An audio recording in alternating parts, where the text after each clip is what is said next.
Hello po mga idol, magandang araw pong muli sa ating lahat. Itong ginagawa ko ngayon ay katulad po nung binaklas namin doon sa lamot kahapon. Yung ginawa namin doon sa lamot kahapon, okay na po yun. Ito yung sinasabi kong mayroong bulb na bulitas dito. Ito yung nakatapal dito mga buddy. Okay na yung nasa lamot na yun. Ngayon pag uwi natin dito sa Isabela, pag dating natin dito, ganito rin itong unit na ginawa natin.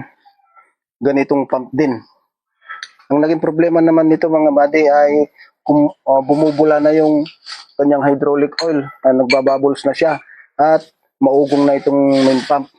Ang nangyari dito mga idol ay lusok na itong valve plate dito sa black cylinder. Medyo nahukay na itong kanyang plate mga buddy. Kaya ginawa natin, hinasan na lang natin sa salamin, hindi na tayo nagpabili dahil madali namang hasahin ito at flat naman, hindi katulad ng ibang plate na nakaumbok, pero ito flat lang, kaya hinasan na lang natin. Ngayon, pagkahasa natin doon sa salamin, hindi pa rin sapat mga buddy dahil pag ipinatong mo itong black cylinder, ay makikita mong hindi pa rin maganda yung lapat niya dito.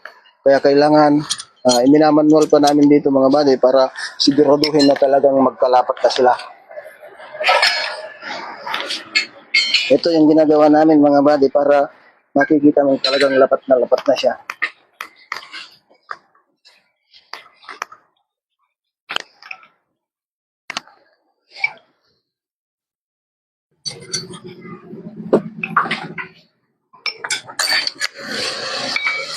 Ayun guys, kung mapapansin natin, talagang makikita mong lapat na yung black cylinder dito sa kanyang valve plate.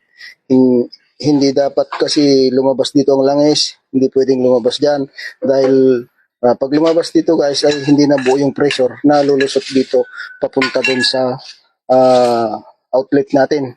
Pag oras na lumabas dito dahil hindi nakalapat itong gilid ay hihigop na ng hangin dito sa suction at lulusot na rin dito sa pressure. Ito yung ginagawa natin ngayon mga buddy dito sa bandang Isabela. Panoorin po ang aming video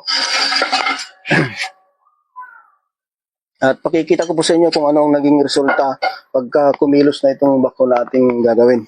Maraming salamat po muli sa inyong mga panonood. Pakilike and share po ang aming video, Raul Hydraulic Vlog. Pakipalo na rin po. Maraming salamat sa inyong lahat.